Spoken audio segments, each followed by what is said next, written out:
नमस्कार।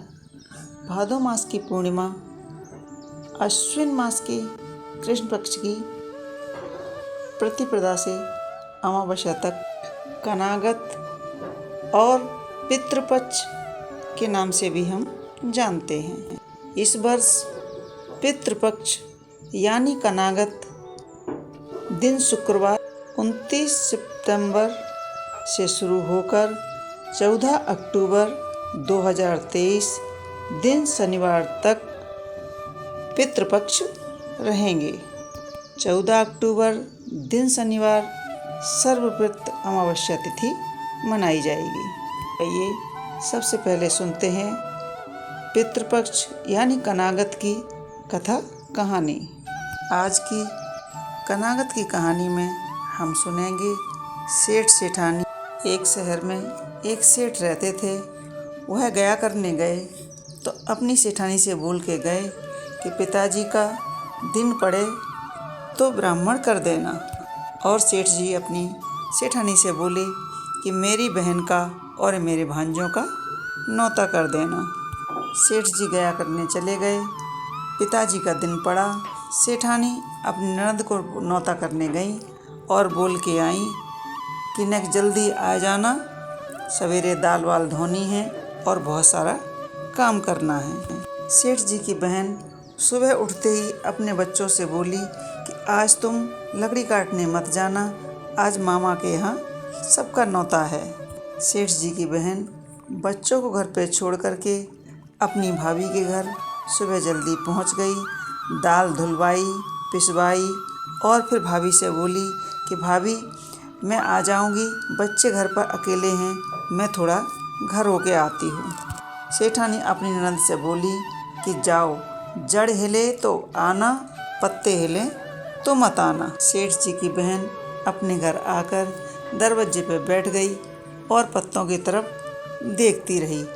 पत्ते हिलते रहे, जड़ नहीं हिली। बेचारी सेठ जी की बहन को पेड़ की तरफ देखते देखते सुबह से शाम हो गई, पर जड़ नहीं हिली। बच्चे भूख के मारे परेशान हो रहे थे और इधर उधर डोल रहे थे। उनसे भूख सहन नहीं हो रही थी। उधर गया जी में सेठ जी ने पिंडदान करे तो उस पिंड में खून के छींटे आए। तो पंडित जी बोले कि कोई बहुत दुखी है, इसलिए तुम्हारे पिंड में खून के छींटे आए हैं। सेठ जी गया जी में बैठे बैठे ही समझ गए कि मेरी बहन ही दुखी होगी, न जाने उसका नौता सेठानी ने किया है या नहीं किया। शाम हो गई। गाय जंगल से चरकर घर लौटने लगी, पर बेचारी को किसी ने नहीं बुलाया।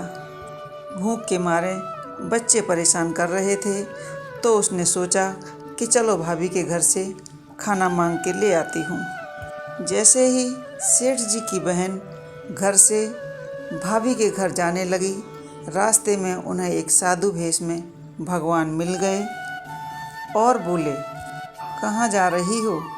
सेठ जी की बहन बोली, आज मेरे बाप का श्राद्ध था। भाभी ने नौता तो किया, पर यह बोल दिया था कि पत्ते हिले तो मत आना, जड़ हिले तो आना।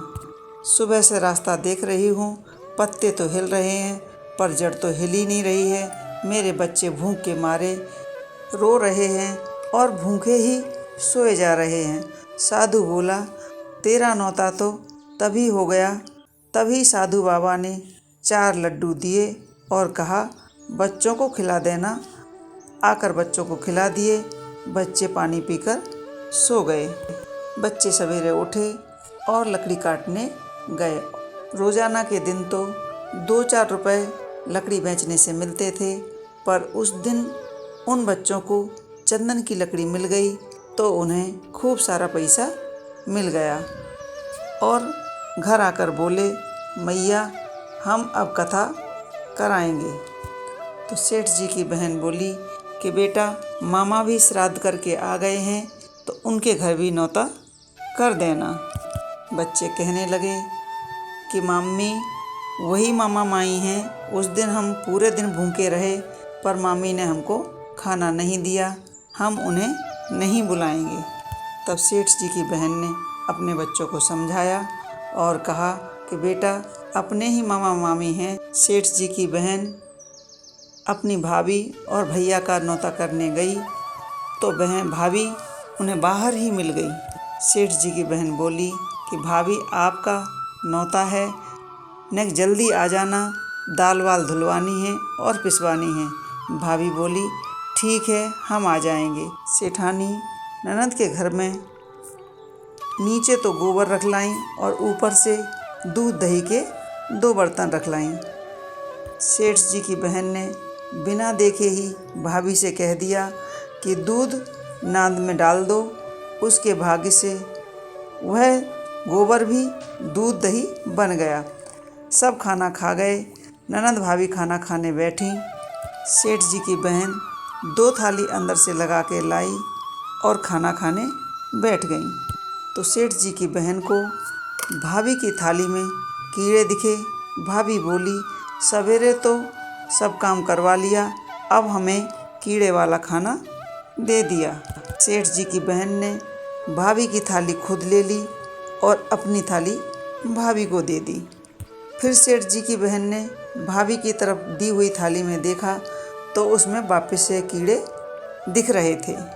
यह सब देख करके सेठानी तिल मिलाकर गुस्से में आकर अपने घर रोती हुई चली गई। घर जाकर सेठ जी से बुरा भला कहने लगी और बोली तुम्हारी बहन के यहाँ कुछ भी नहीं था, आती हैं और हमारे यहाँ से चुरा के ले जाती हैं। तब सेठ जी अपनी पत्नी से बोले कि भाग्यवान मेरी बहन तो ऊपर आती ही नहीं है, वह तो कभी ऊपर आई ही नहीं तुम्हारे कमरे में, वह तुम्हारे घर से चोरी कब कर ले गई।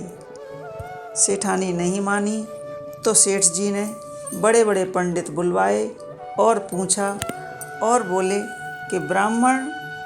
तब पंडितों ने बताया कि ब्राह्मण और भानेज का न्योता किया था पर इन्होंने नहीं खिलाया, इसी वजह से इनके भोजन में कीड़े पड़े। विद्वान ब्राह्मणों से पूछने के बाद सेठ जी को बताया कि आप वापस से ब्राह्मणों और भानेजों का न्योता करो और उन्हें प्रेम से खिलाओ, आदर के साथ उन्हें विदा करो, तभी तुम्हारी पत्नी के यह पितृदोष खत्म होगा। सेठ जी ने फिर से ब्राह्मण किए और भानेज और बहन को बुला करके प्रेम पूर्वक उन्हें खाना खिलाया, आदर से उनको विदा किया। तब जाके रानी के भोजन की कीड़े खत्म हुए। ऐसी है पितृपक्ष की महिमा।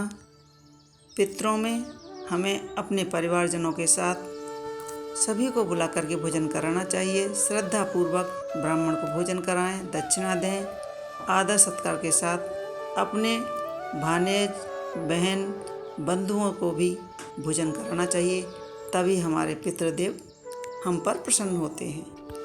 पितरों की कृपा पाने के लिए हमें ये 15 दिन श्राद्ध पक्ष में नियम पूर्वक उन्हें जल देना चाहिए और तिथि अनुसार उनका ब्राह्मण भोज करना चाहिए। पितृपक्ष में यह कथा सुनने से हमारे पूर्वजों की मुक्ति होती है। यह थी पितृपक्ष की छोटी सी कहानी। आपको हमारी कथाएं कैसी लगती हैं हमें कमेंट्स बॉक्स में ज़रूर लिखें और हमारे वीडियो पर नए हैं तो चैनल को सब्सक्राइब अवश्य कर लें, बेल आइकन को दबा कर